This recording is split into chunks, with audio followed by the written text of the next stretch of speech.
3 points, disons 4, qui vont être exposés ici présents par mes frères et sœurs qui vont animer avec moi cette conférence de presse. Le premier point sur lequel nous voulons marteler, il s'agit d'une rupture diplomatique. Nous voulons réitérer le désir, les mouvements citoyens souhaitent réitérer leur désir d'une rupture diplomatique avec le pouvoir de Kigali, visant directement l'expulsion de l'ambassadeur négationniste Vincent Karega. Le deuxième point dont il s'agit ici est celle de proposer comme alternative à la paix, la justice, et de proposer comme solution au gouvernement de la RDC une stratégie nationale de justice transitionnelle qui sera exposée ici présent par les différents frères et sœurs des différents mouvements citoyens. Et il y aura un troisième point qui va porter sur la prochaine marche qui aura lieu, parce que l'idée ici est de conscientiser notre jeunesse. Il ne faut pas baisser les bras. Nous devons poursuivre des multiples actions. Nous devons créer une marée si nécessaire jusqu'à ce que la paix survienne et pourquoi pas l'éveil s'ensuit. Et pour finir, nous allons parler d'une mobilisation et nous allons annoncer notre prochaine marche. Sans plus tarder, je vais passer la parole à M. Bienvenu ici sur ma droite, qui va justement exposer sur le premier point, excusez-moi, qui a été celui de réitérer notre volonté d'une rupture diplomatique avec le pouvoir de Kigali. Le territoire de Rutshuru, lorsqu'il s'est rendu dans le champ, il a été enlevé par les FDLR et on a réalisé qu'il a été décapité et il a été entré dans une fosse commune près de ce village de Nyamilima. Je voulais, à travers vous, qu'il sente que nous allons poursuivre le combat pour lequel il s'est engagé depuis 2020 avec nous. Alors, pour revenir à la thématique qui nous réunit ici, le premier point qui consiste évidemment de rappeler la nécessité de renvoyer l'ambassadeur de Rwanda de la RDC, c'est pour nous un point capital parce qu'il revient aux autorités congolaises de nous faire respecter en tant que peuple, mais aussi de nous rendre notre dignité, de nous protéger et de nous défendre. La politique de Kinshasa qui vise à désigner clairement les Rwandais, encore là il faut préciser bien qu'ils officient de liste politique rwandaise, comme ceux qui soutiennent non seulement les M23, mais ils sont, les Rwandais, à un plan de nous déstabiliser pour mieux nous payer. Donc nous considérons qu'il est temps que le gouvernement, à la suite des différentes mobilisations qui ont été tenues, à la suite de cette dynamique de la population congolaise à se faire respecter, de pouvoir absolument et dans le meilleur délai renvoyer l'ambassadeur de Rwanda, rendre les relations diplomatiques avec ces pays agresseurs. Parce qu'il faut quand même le noter. Lorsqu'un pays est attaqué, il ne peut pas continuer de garder des rapports diplomatiques avec le pays agresseur. Et dans le cas d'espèce, vous l'avez sans doute lu, le communiqué des FARDC qui a été publié hier a encore affirmé avec des éléments probants que le Rwanda soutient les M23, le Rwanda continue à envoyer ses troupes au Congo pour déstabiliser. Pourquoi le gouvernement de Kinshasa continue à maintenir les relations diplomatiques avec ces pays-là? Je le dis toujours, je ne vois pas moi, l'ambassadeur risque d'être à quel à ce moment. Le premier acte politique à poser, c'est expulser l'ambassadeur pour montrer une protestation, pour montrer qu'on n'est pas d'accord avec la pression. Et surtout dans le cas du Congo, que ce n'est pas la première fois. Le Rwanda n'est pas à sa première manière de nous agresser. Le Rwanda nous a toujours agressé depuis très longtemps. Mais pourquoi devons-nous continuer à dorloter le Rwanda? Pourquoi devons-nous continuer à être faibles, à se montrer faibles vis-à-vis des Rwanda? Il faut qu'on se fasse respecter. Et ici, dans le cas précis, c'est le gouvernement congolais qui doit nous faire respecter en renvoyant absolument, et j'insiste dessus, l'ambassadeur du Rwanda qui représente l'État rwandais à Kinshasa et en RDC globalement. Deuxième élément qui ressort de cette rupture des relations diplomatiques, ce qu'il faut le noter, il y a 75 000 Congolais qui ont fui leur ménage, qui sont déplacés, et près de 11 000 qui ont traversé la frontière vers l'Ouganda. Vous voyez comment est-ce que cette énième attaque du Rwanda déstabilise notre société, déstabilise nos populations, qui ne peuvent plus aller au champ, qui ne peuvent plus aller à l'école, qui ne peuvent plus vivre socialement, parce que tout simplement, un pays agresseur a décidé de nous agresser. Et l'autre élément important, c'est dire à l'opinion congolaise et à la société congolaise globalement que nous sommes en guerre. Il faut que les gens sentent que nous sommes en guerre. Et lorsqu'on est en guerre, on doit tous se mobiliser. Nous devons rester dans une alerte maximale. Parce que le pays est attaqué. Nos FARDC, nos forces qui sont au combat, sont en train d'être attaquées par un pays voisin. Donc quand on est en guerre, il faut se mobiliser. Et Kinshasa, c'est la capitale de la République. On doit sentir une mobilisation générale qui vient de Kinshasa pour soutenir les populations qui sont en train de souffrir, de vivre cette souffrance. Et surtout, de donner des moyens conséquents aux femmes et aux hommes qui combattent sur les fronts. Parce que c'est inacceptable qu'on soit dans une guerre et qu'à Kinshasa, on se préoccupe à faire autre chose. On fait passer des lois électorales la nuit à 0 heure alors que l'État est en guerre. Donc nous voulons, et nous l'exigeons d'ailleurs, que les étudiants de la République puissent montrer un élan de solidarité, un élan de soutien à ceux qui combattent au front, mais aussi à ces populations qui ont besoin de notre soutien parce qu'ils traversent une crise humanitaire significative. Et l'autre élément, c'est le président de la République, dans son propos qu'il a tenu à Brazzaville, a reconnu le Rwanda comme pays agresseur. Cette reconnaissance doit s'accompagner des actes politiques, doit se traduire en actes politiques. Ça ne suffit pas de dire que X est agresseur, le Rwanda en l'occurrence. Il suffit maintenant de traduire cette reconnaissance en acte politique. Et l'acte politique, autrement ici, c'est renvoyer l'ambassadeur négationniste de Sakarega, c'est rompre les relations diplomatiques, c'est appliquer des sanctions économiques fortes contre l'économie rwandaise. On a salué, nous, la suspension de vol de la compagnie rwandaise sur les sols congolais, c'est un dépôt de vie. Il y a d'autres sanctions économiques qui peuvent être prises. Par exemple, c'est rompre la coopération, les accords économiques que le gouvernement Tshisekedi a signé avec le Rwanda sur la frontière il n'y a pas longtemps. Il faut rompre toutes ces approches d'accords qui ont été conclus avec ces pays agresseurs. Et aussi, c'est écouter la population de Goma, de Bukavu et toutes ces personnes qui vivent dans les environs de la frontière qui ont commencé à boycotter les produits rwandais. Il faut que le gouvernement soutienne ce mouvement-là de boycott des produits rwandais pour montrer que finalement nous sommes en guerre et nous sommes mobilisés à nous défendre comme tout État normal se défend lorsqu'il est attaqué. Voilà les résumés que je voulais donner et je me repasse la parole à notre collègue. Les relations diplomatiques entre le Congo et le Rwanda, qui en réalité est l'une des revendications que porte aujourd'hui la jeunesse congolaise dans son ensemble, et les Congolais en général. Parce que nous pensons que cet acte est très important dans la mesure où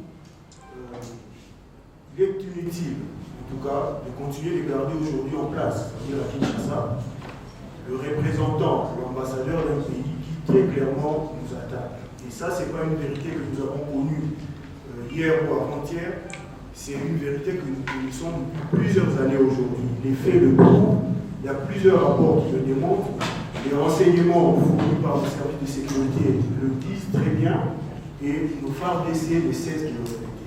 Et il y a cela moins d'une semaine, le gouvernement, en tout cas par le propos du ministre des Affaires étrangères, mais aussi celui de la communication, le porte-parole du gouvernement. Le gouvernement a si bien dit que le Rwanda, finalement, l'a reconnu, que le Rwanda était ses pays, ses voisins, qui n'avaient pas cessé de nous attaquer depuis. Et nous pensons que cet acte, que c'est lui de renvoyer M. Karega, pire le négationniste, est aussi important parce que, comme je l'ai dit, il est inutile de continuer de le maintenir ici en place, mais il est également symbolique dans la mesure où nous pensons que nous sommes à un stade où il est important que nos 9 voisins comprennent en tout cas que le Congo en a marre de la sécurité, surtout lorsque la sécurité est provoquée et soutenue par nos voisins.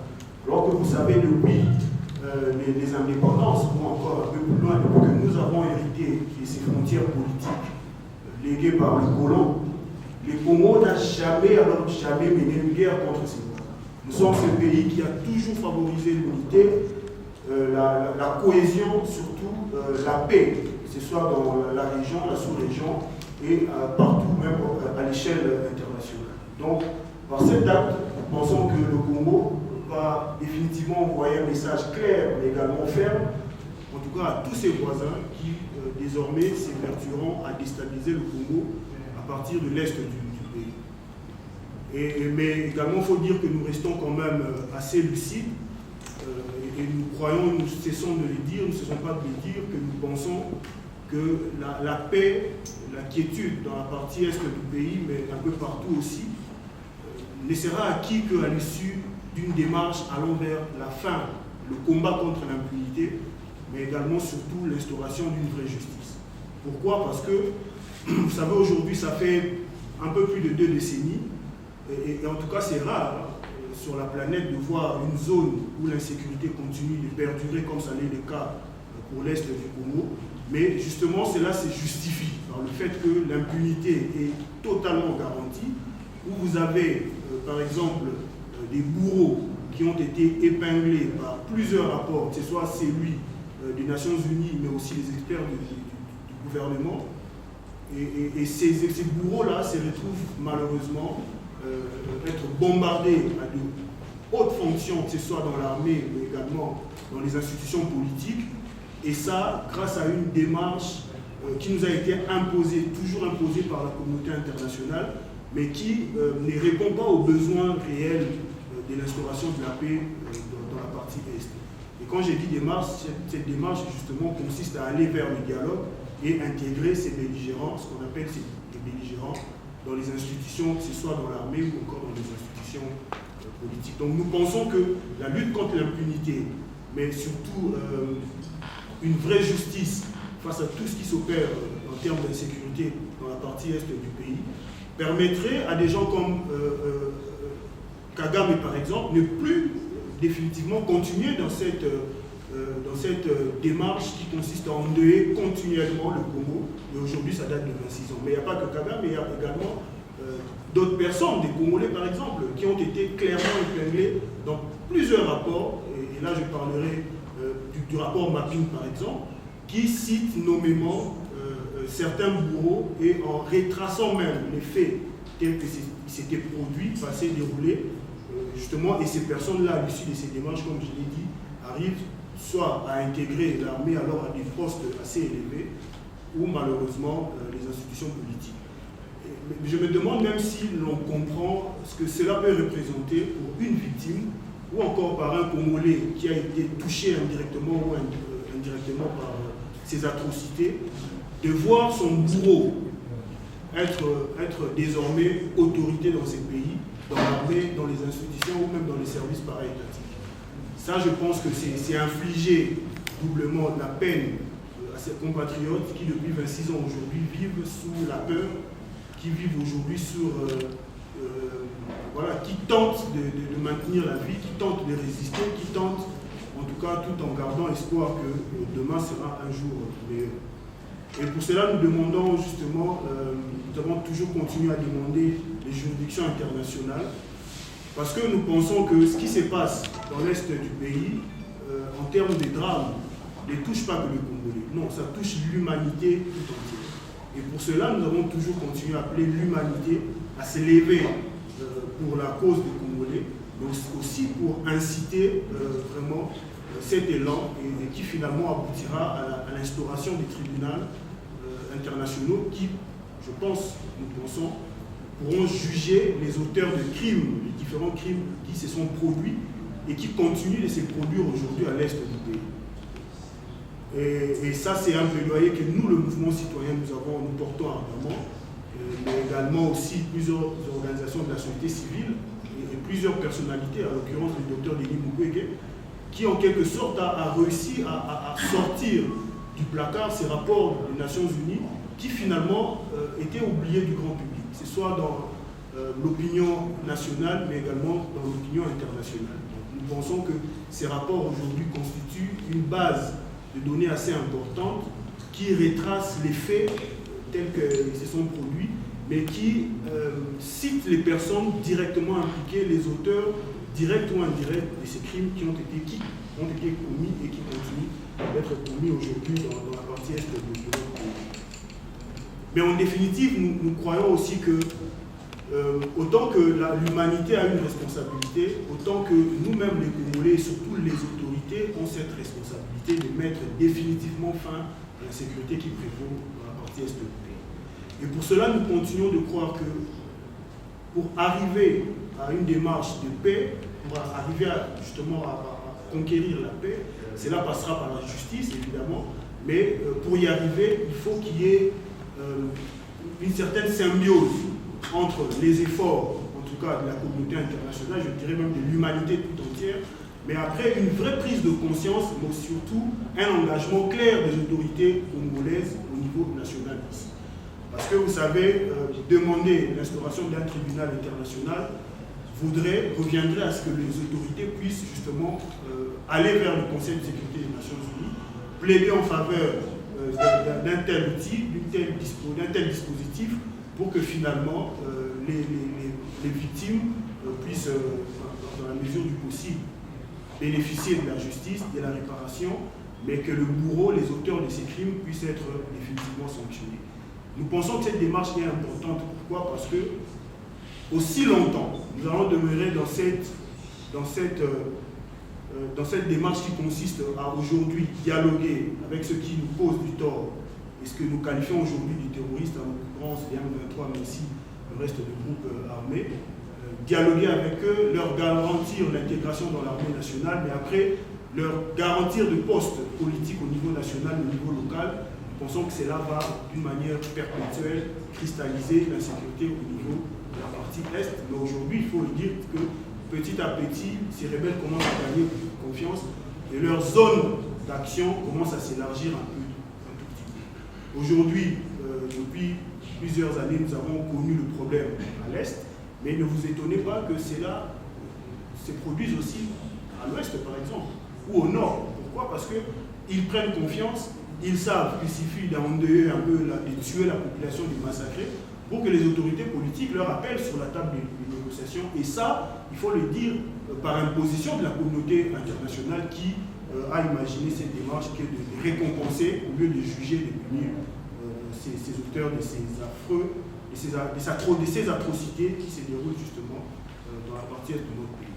Donc c'était ça, à ce stade, l'essentiel de notre message sur justement la nécessité de rompre les relations diplomatiques.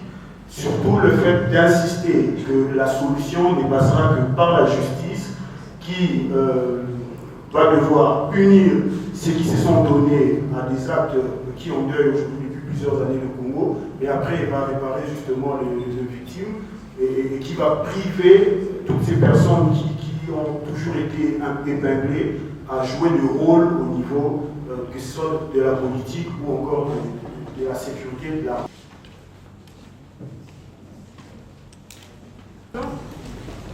Qui est la justice transitionnelle. Alors la justice transitionnelle, quand on vous dit ça comme ça, c'est vrai qu'on entend de plus en plus ce terme un petit peu partout, et c'est un peu compliqué, on va dire, à comprendre. On pense à la justice, on pense à la transition, mais qu'est-ce que ça veut dire réellement la justice transitionnelle? Je crois que vous avez un rôle très important à jouer, vous les médias, quand vous relayez ce que c'est. Parce que c'est difficile, évidemment, dans un petit reportage de JT, de faire comprendre aux gens exactement notre démarche, qui est une démarche de solution. La justice transitionnelle, c'est ce qui va permettre, de manière générale, c'est utilisé dans beaucoup d'endroits du monde, de sortir d'un état de crise. Donc un pays qui doit sortir d'une crise, de massacre, de génocide, de graves crimes contre l'humanité, vers un état de paix, donc une société en paix, mais une paix durable. C'est ça qui nous intéresse. Parce que quand vous arrêtez la guerre, on peut dire qu'on est en paix, mais en réalité, vous laissez des gens avec des traumatismes et vous laissez les balises pour que cette situation se reproduise. Donc la justice transitionnelle, elle s'oriente autour de 4 piliers qui vont permettre justement que la société puisse, de manière pérenne dans le temps, rester une société en paix. C'est vraiment ça, la paix durable. Alors, les 4 piliers, ils sont assez simples. En réalité, la justice transitionnelle, c'est très simple à comprendre. La première chose, c'est la recherche de la vérité. Parce que ce dont on souffre aujourd'hui, c'est que notre histoire, on ne la connaît pas.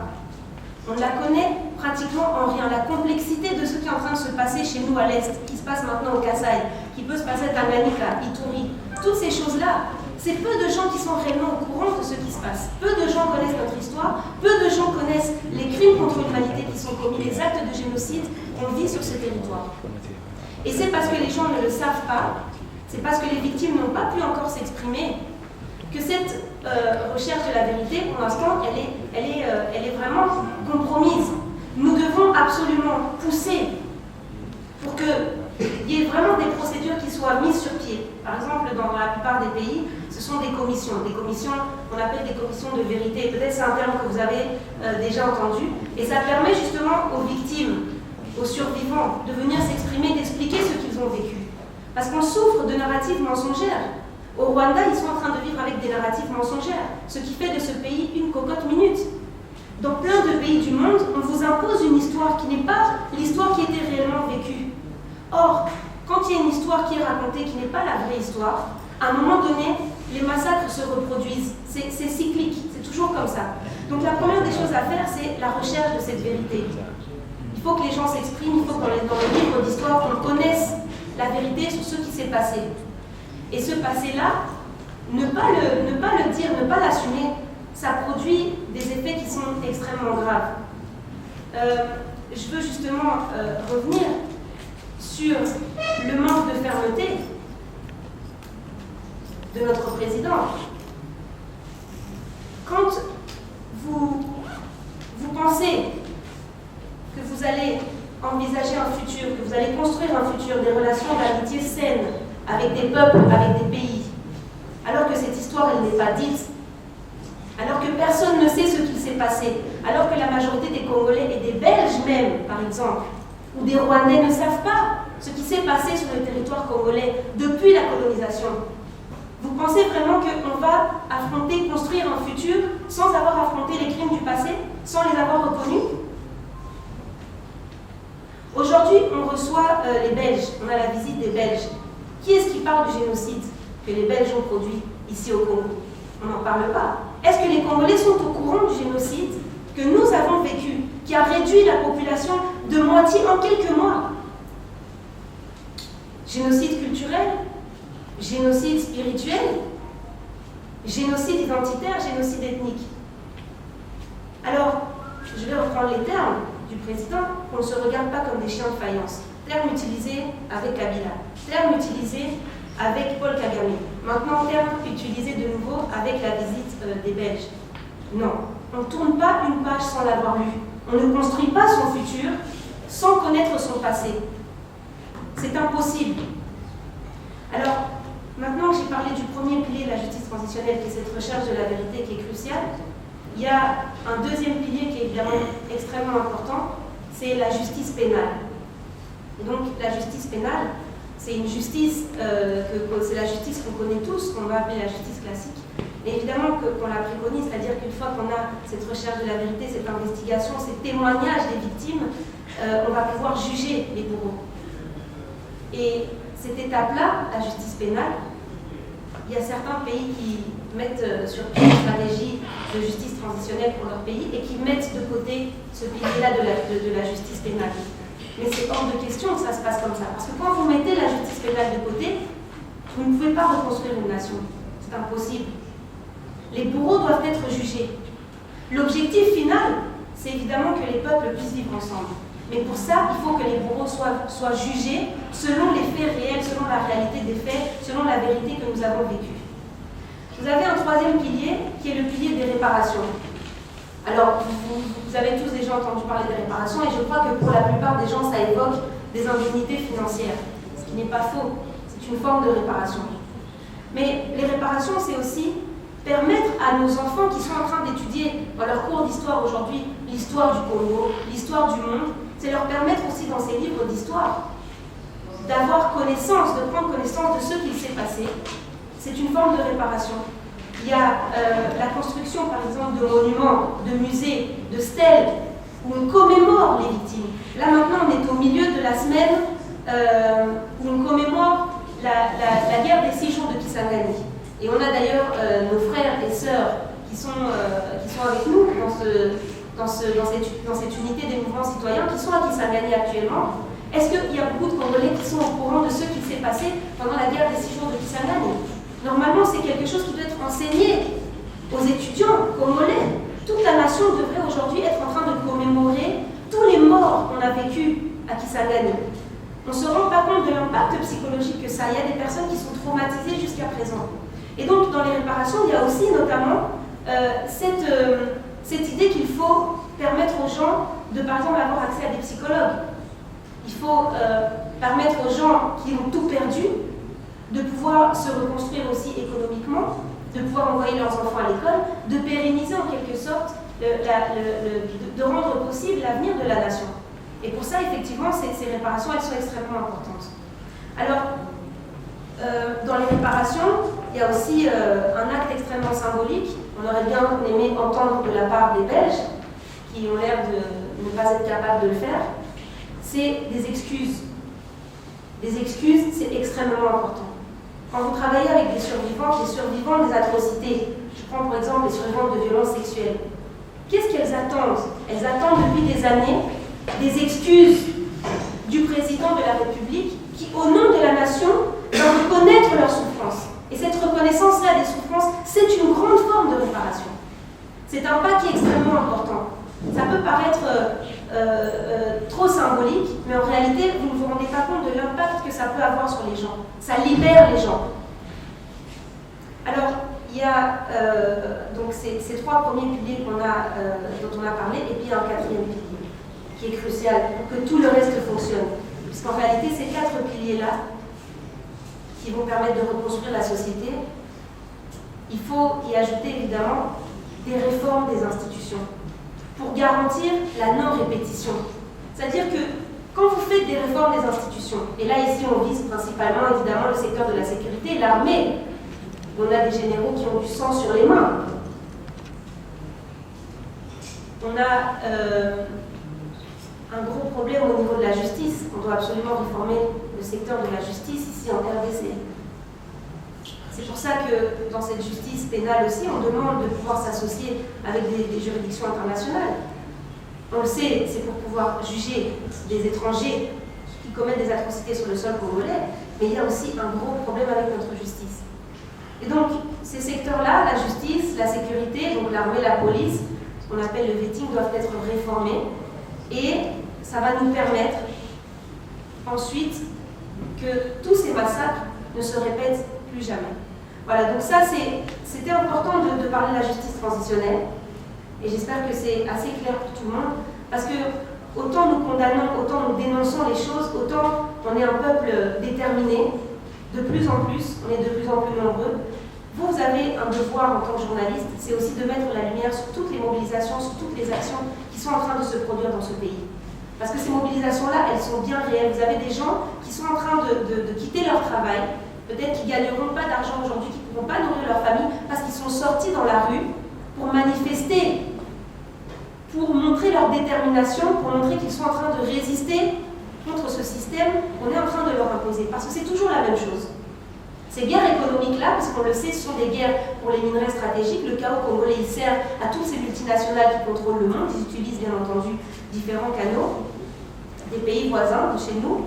Mais c'est très important qu'on comprenne qu'en tant que Congolais, c'est à nous de prendre notre destin en main, de nous lever. Et tous ces gens qui se mobilisent aux 4 coins de la République, il faut vraiment que vous puissiez mettre une lumière dessus en tant que journaliste. C'est une responsabilité que vous avez.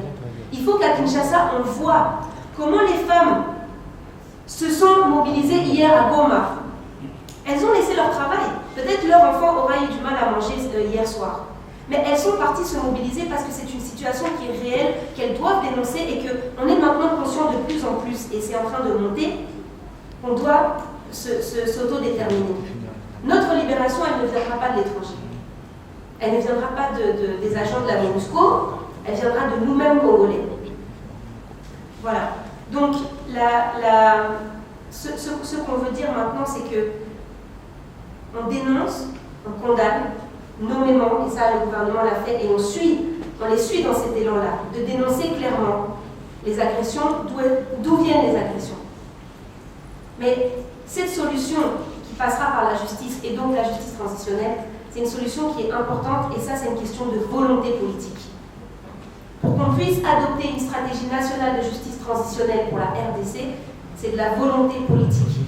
Et nous, les mouvements citoyens, tous les défenseurs des droits humains, tous les citoyens engagés, on met pression le plus qu'on le peut sur nos autorités, sur les leaders politiques, afin qu'ils poussent justement pour qu'on puisse sortir de cette crise tous ensemble.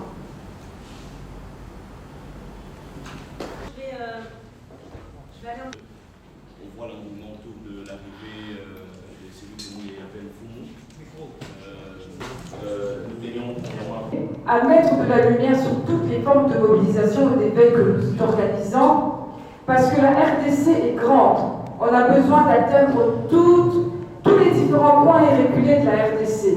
Et ceci passe par les médias, ceci passe par l'information. La RDC est 6 fois plus grande que la France, donc on ne peut pas tout faire. Nous, les mouvements citoyens, essayons de le déployer, mais c'est ensemble qu'on peut faire mieux. Je vous remercie. À vous les questions. Je suis Georges Tchouli, journaliste Actu 30. Je voudrais d'abord vous féliciter de votre conférence de presse, de votre combat également. Mais j'aimerais revenir de vos propos. Ici, vous exigez que le gouvernement congolais puisse rompre toutes les relations ou les coopérations avec le Rwanda. Mais récemment, le ministre des Affaires étrangères, Christophe Lutundula, quand on lui avait posé cette question de rompre les relations avec le Rwanda, il a dit pour l'instant, il n'en est pas question. Ça, c'est les propos de Christophe Lutundula, le VPN aux Affaires étrangères. Maintenant, vous ici, vous voulez le départ de Vincent Karega, mais également de rompre les relations diplomatiques avec le Rwanda. C'est la question que nous soutenons. Maintenant, la question est de savoir, au cas où vous n'obtenez pas le gain de cause, c'est parce que, après même l'annonce du porte-parole du gouverneur militaire, Sylvain Ekenge, du déploiement de militaires rwandais sur le sol congolais, du côté gouvernement, il y a un silence radio. Maintenant, la question est de savoir, au cas où vous n'obtenez pas le gain de cause, c'est-à-dire que le départ de Vincent Karega, mais également la rupture diplomatique avec le Rwanda. Quelle sera votre marge de manœuvre? Merci. Ma question, je l'adresse directement à l'avant-dernière intervenant, c'est-à-dire la dame. Lorsque la dame parle de la justice transitionnelle, j'ai retenu la définition pour ne pas revenir là-dessus, mais parmi le plié ou les axes sur lesquels cette justice plutôt s'est fait asseoir, vous avez cité la recherche de la vérité, je pense bien. Et madame, aujourd'hui, vous pensez qu'il est possible, ou je dirais, est-ce qu'il est possible que l'on arrive réellement à cette vérité dès lors qu'il n'y a pas une certaine détermination engagée dans cette quête de la vérité? Parce que pour que l'on aboutisse à la quête ou à la recherche de la vérité, il faudrait que l'on voie un engagement ou une détermination engagée d'un peuple qui veut nécessairement s'enquérir de la vérité au regard de ce qu'il subit. Bon, cela n'étant pas, comment pourrions-nous plutôt arriver à ce que vous attendez d'après ce que la justice transitionnelle plutôt marge ou demande de par la recherche de la vérité? Les mots qui ont été utilisés, je crois avoir entendu le ministre dire que cette option n'était pas encore discutée, mais elle n'est pas non plus exclue. Mais nous, en tant que citoyens, écoutez, chers compatriotes, c'est que l'avantage que nous avons est celui du nombre que nous sommes. Aujourd'hui, il y a plusieurs millions de Congolais à travers les grandes villes, mais aussi les milieux urbains par exemple, qui se mobilisent fortement. Vous avez vu la première série d'activités que nous avons lancées, qui a commencé par le Rassemblement national à la gare centrale, et qui a chuté, parce qu'il s'agissait d'une première série d'activités, au sit-in tenu devant l'ambassade du Rwanda. Avec l'intervalle d'un jour, mais vous avez vu les Quinois, en tout cas, répondre présents en masse.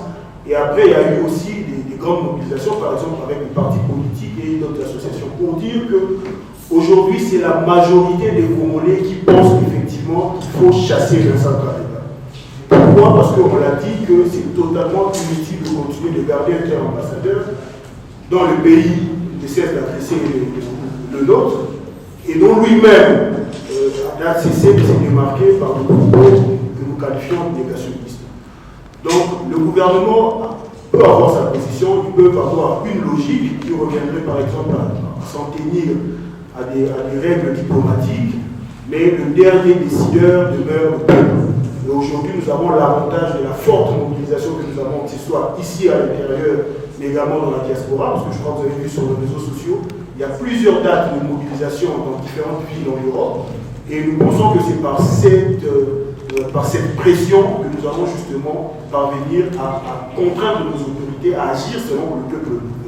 Nous comprenons et nous savons que c'est un combat qui peut s'inscrire dans les temps, mais croyez-moi, en tout cas aujourd'hui plus que jamais, les Congolais sont assez mobilisés, ils vont continuer à se mobiliser jusqu'à ce que cet ambassadeur sera chassé de ces pays, jusqu'à ce que les relations diplomatiques avec le Rwanda seront suspendues pour un moment.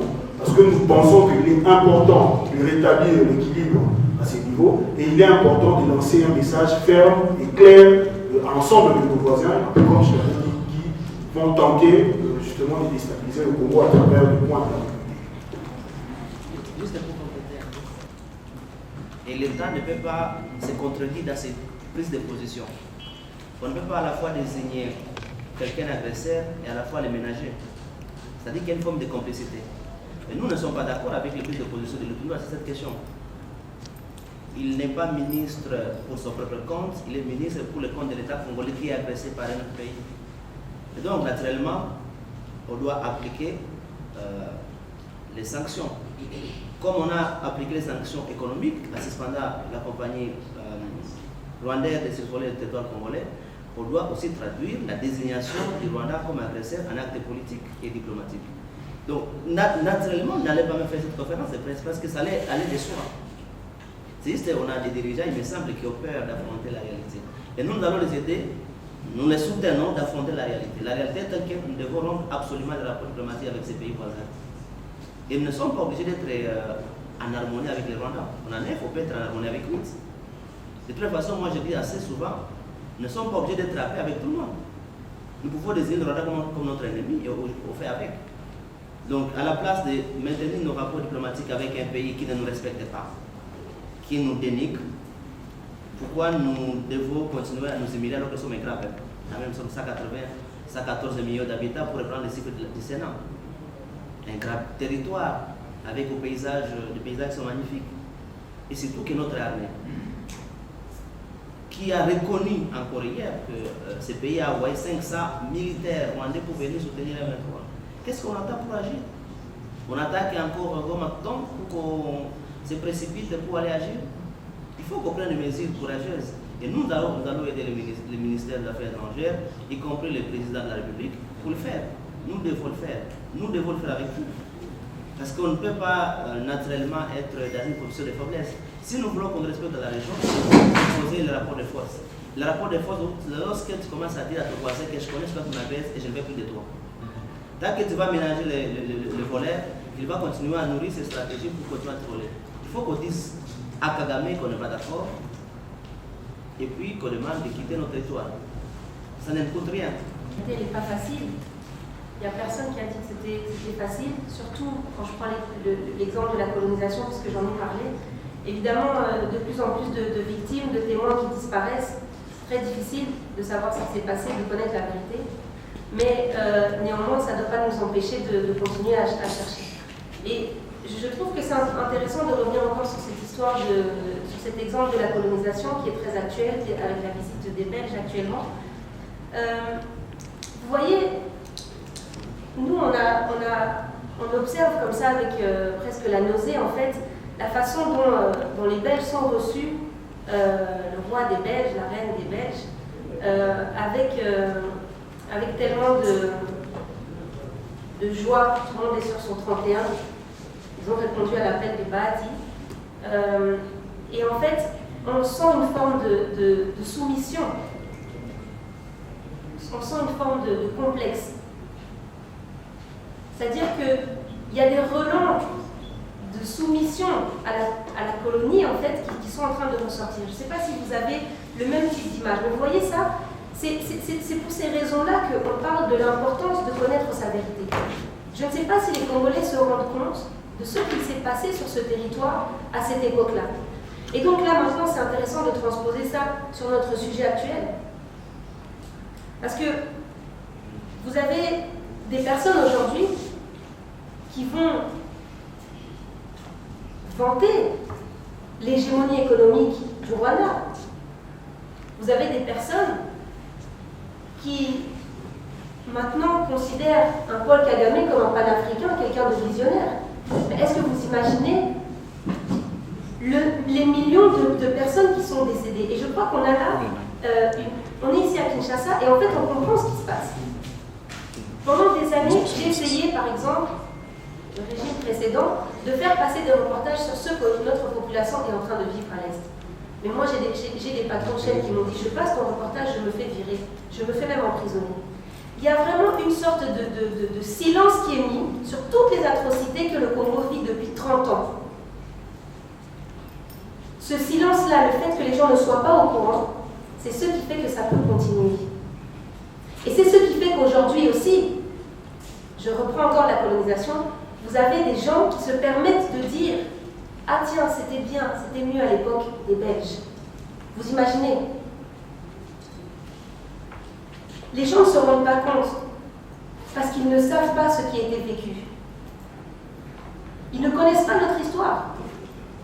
Et donc, la recherche historique, elle est difficile, mais il y a quand même aujourd'hui des rapports qui nous permettent d'avoir une idée claire de ce qui s'est passé. Bien entendu, même dans le cas de ce conflit-là, de ce contexte de crise qu'on est en train de vivre depuis 30 ans, il y a encore des personnes qui peuvent témoigner. Qui à l'Est, dans sa famille, n'a pas perdu quelqu'un dans le cadre de ce conflit-là?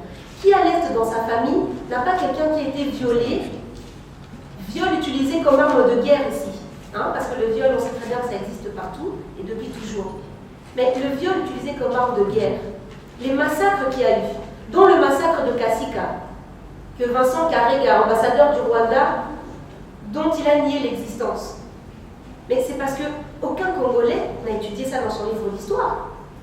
La stèle qui devait écrire les noms de toutes les personnes décédées à Kasika, à Makobola, tous ces lieux-là où il y a eu des massacres, ce sont des milliers de personnes qui sont mortes. Mais les Congolais ne sont pas au courant, les Congolais ne connaissent pas leur histoire. Et je pense que ça peut être une démarche citoyenne. Vous pouvez faire des recensements vous-même, vous pouvez écrire l'histoire, vous pouvez aller témoigner, vous pouvez même vous mettre ensemble dans une communauté et décider de construire un musée. Évidemment, c'est la responsabilité de l'État de faire ça. Mais à un moment donné, quand nos autorités ne font pas les choses, ben on prend les choses en main. Et je crois que c'est tout là la force des mouvements citoyens, c'est tout là la force de la société civile. Des personnes qui sont censées être à notre service, qui sont censées poser des actions pour notre bien-être, pour le bien-être général de la communauté, pour gérer la cité, pour gérer le pays, pour protéger la population congolaise. Quand ils ne le font pas, c'est à nous de le faire nous-mêmes. On revient encore avec cette idée d'autodétermination. Donc oui, c'est difficile parfois, cette recherche de la vérité, mais ce n'est pas impossible. À partir du moment où ce n'est pas impossible, il faut le faire. Très bonne question concernant le fait qu'on est encore en guerre. On est encore en guerre. Comment, dans ce cadre-là, penser à des réformes des institutions, en particulier le secteur de la sécurité, de l'armée, etc. Je veux pas la ligne là.